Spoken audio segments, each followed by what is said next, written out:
All right, we are back with yet another winning edition of the React Vlog. This time, a sweeping edition of the React Vlog. The Blue Jays win 8-4 over the Athletics. They are now on a 5-game winning streak. They're 31-28. They're absolutely rolling.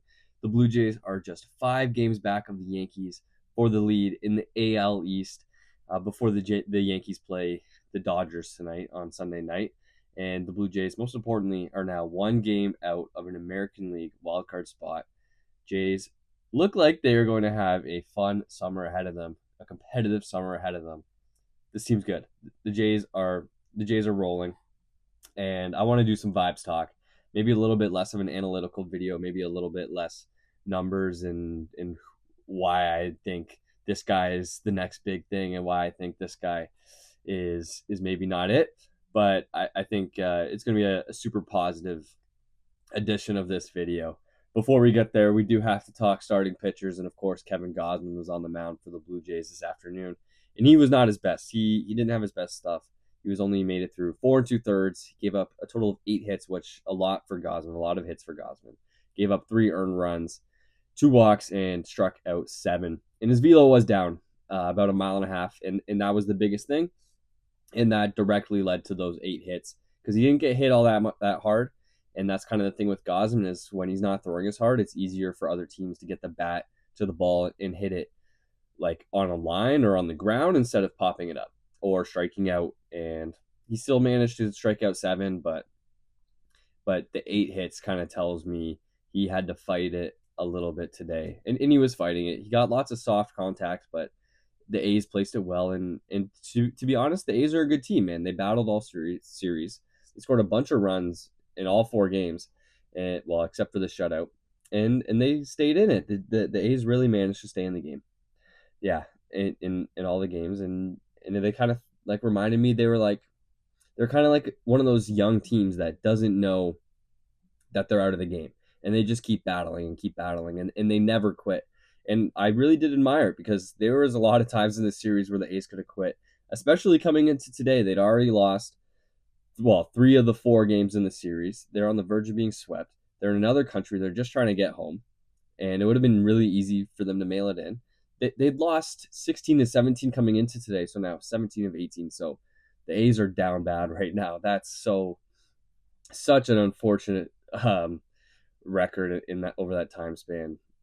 And you really do feel for their fans and for them. But yeah, not the best. Back to Gausman.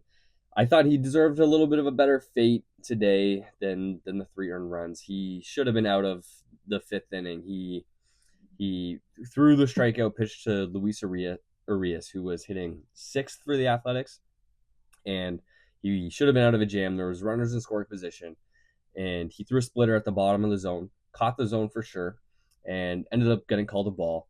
And he ended up giving up a 2 RBI double to Urias a couple pitches later. So a missed call, like under automatic balls and strikes, it would have been a strike. Not a huge miss by the umpire. Like it did just barely catch the bottom of the zone, but it's a call that you really, really need to have and really could have affected the result of this game. Luckily for the Jays, didn't end up being the biggest factor in deciding who wins, but Gausman did deserve a little bit better than that. Overall, not the most encouraging start for Gausman, and he's not the highlight. So we're going to move on, talk about JP Sears, who was probably the most effective pitcher the Jays saw all series. He made it through five innings pitched, struck out 3, 0 walks, gave up 7 hits and 2 earned runs. And he was good. He was good. It took until the 5th inning for the Jays to rally, where George had an RBI single and then Kirky had an RBI double to get the Jays on the board and make it 3-2 for the A's.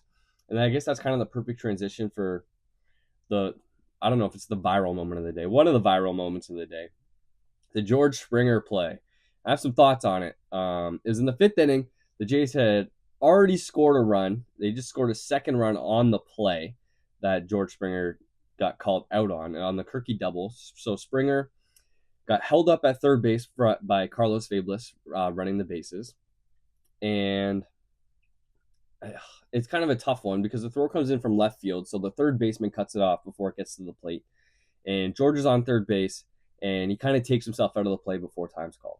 And he's hopping on the base. I think he was testing his ankle. The broadcast was talking about his ankle. There was a report that he got it taped up and that he's okay. So that's the number one most important thing for me is George seems to be okay. But his ankle was bothering him and he was testing it out. He was not celebrating. There was a lot of people online talking as if George was celebrating Kirky's triple. He didn't have his arms up in the air. It wasn't like flexing to the dugout or yelling at the dugout and stuff like that. Like, I think he was genuinely just testing his ankle. And obviously, it's not an okay play.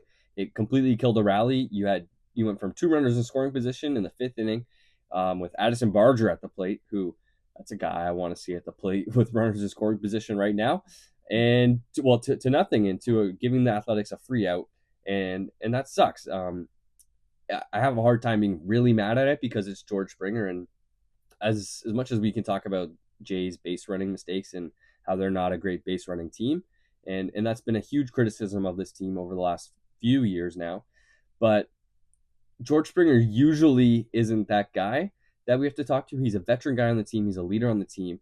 He didn't make an out by showboating and doing something stupid. Was it the smartest play? No. Should he have maintained his focus? Yeah. But I don't hate it as much as a lot of other people hate it. It's just something I saw, and it's an unfortunate play for sure. Probably have a different opinion on it if that's the reason the Blue Jays lose the game. If that happens in the 9th inning and then they lose, probably have a way different opinion on it then. But I don't like it. I'm not a fan of it, but I don't think it's the worst thing I've ever seen on a baseball field. And I think part of the reason I feel so nonchalant about it is what we're going to touch on next, and that's vibes talk. I think it's time to do some positive conversation here.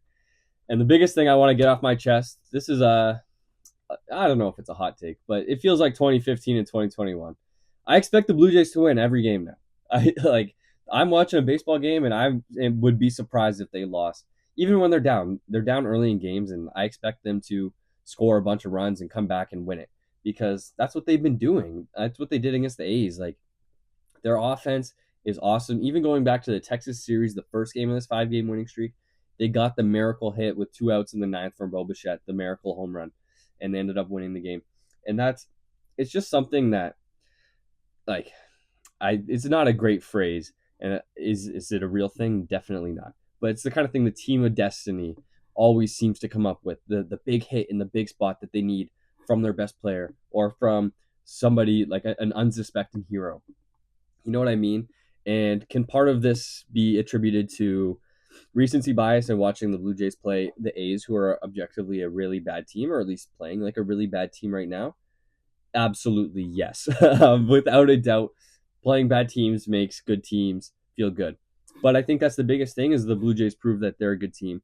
They kicked the A's when they're down, and I think that's the biggest thing. That's what good teams do to bad teams is they kick them when they're down. They take all 4 wins in the series. They deliver the knockout blow when they can. Instead of going to the 9th today in a 5-4 game, the Blue Jays went to the 9th in an 8-4 game because they got the big hit and then kept going and kept kicking the A's when they're down. They stepped on their throats. They did the damage that they needed to do, and they knocked out the A's. They put it to bed. And I think this Blue Jays team honestly has, I've seen, not all at the same time, honestly, but I've seen this year all of the components that a winning team needs. I've seen the Blue Jays receive incredible starting pitching from guys like Kevin Gausman, Jose Barrios, Chris Bassett.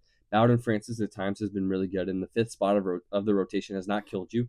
The bullpen is really good. The first month of the season with Jeff Hoffman and Jimmy Garcia coming out of the bullpen was some of the most fun I have watching the end of games because you still get the intense feeling, but you know you're going to win anyways. It's awesome. Lately, is the bullpen been as good? No, but Jeff Hoffman had a good inning today, and Eric Swanson was back, gave up a run, but he looked good, good enough. Obviously, you don't love relievers giving up a run in their only inning, but his stuff looked good, and it's just nice to see Swanee back on a mound. But the biggest thing for me is the lineup is finally clicking. The Blue Jays scored so many runs in this series. They didn't score less than 8 runs in the last 4 games. And I think the biggest thing for me is they're getting contributions up and down the lineup, and that's what incredible teams get. They get guys like an Ernie Clement who led the team in WAR in May, in F WAR in May. He was worth more than a win this month. They get guys like Nathan Lucas who always seem to come up with the big hit at the bottom of the lineup. A guy that the Blue Jays didn't expect to need to play every day, but you know what? He has earned the right to do that, the opportunity to do that because he's played so well. And guess what, guys? He's going to keep playing if he keeps doing this. And he should. He belongs in a big league lineup, and he belongs in the big league lineup of a good team right now. Great teams get stories like Addison Barger, a guy who didn't even make the big league roster, a guy that the Blue Jays, I'm sure they were expecting to get something out of him this season, but they weren't expecting to get this. If the Blue Jays genuinely believed that this was in Addison Barger, trust me, he would have made the big league roster coming out of spring training. But it doesn't matter because he's here now and he's contributing in a massive way now. He belongs in the middle of the lineup. He's hitting everything so hard. And it's so nice to see like guys other than Vladimir Guerrero Jr. on this team that I believe has a chance to do it. Bo Bichette looks like he's back. He did not hit a home run for more than a calendar year. He hit 7 in May. Like this team is doing stuff that like they're putting it together. Is what I'm trying to say. They're doing stuff that good teams do. They're doing stuff that great teams do. And could Philadelphia come in here next week and completely stomp out all the momentum? Absolutely. Yes, they could. Philadelphia is a very, very, very good team. And honestly, I'm not one that believes in momentum. I don't think momentum is an indicator of future results. I think momentum is a real thing in how guys feel and how the team reacts. Like I think they're going to be feeling pretty good on this off day tomorrow, especially Addison Barger.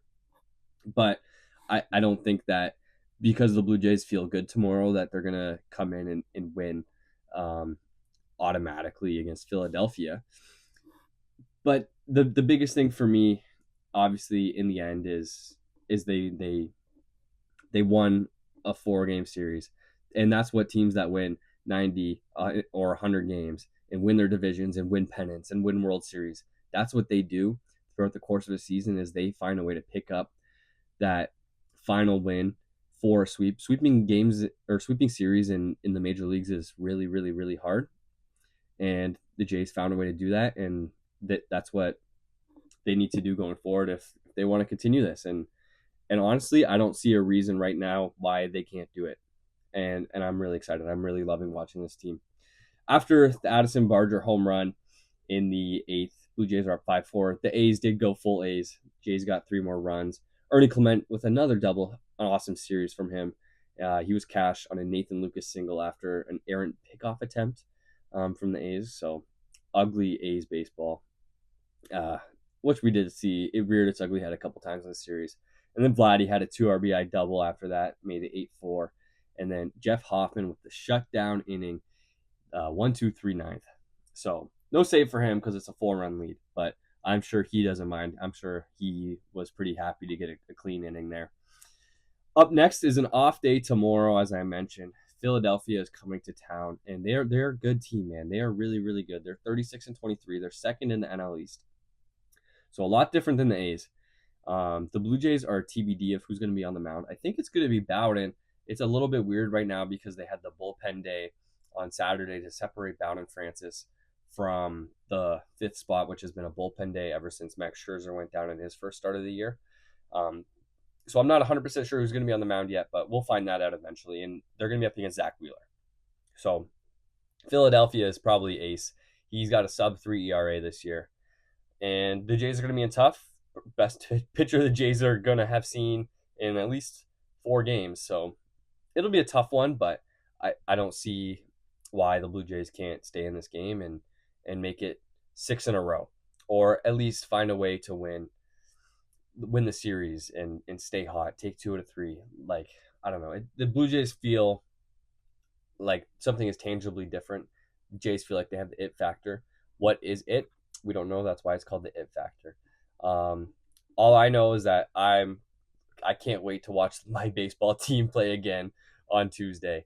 That's going to be it for me today. Enjoy the off day tomorrow. Enjoy Sunday night. Go Blue Jays.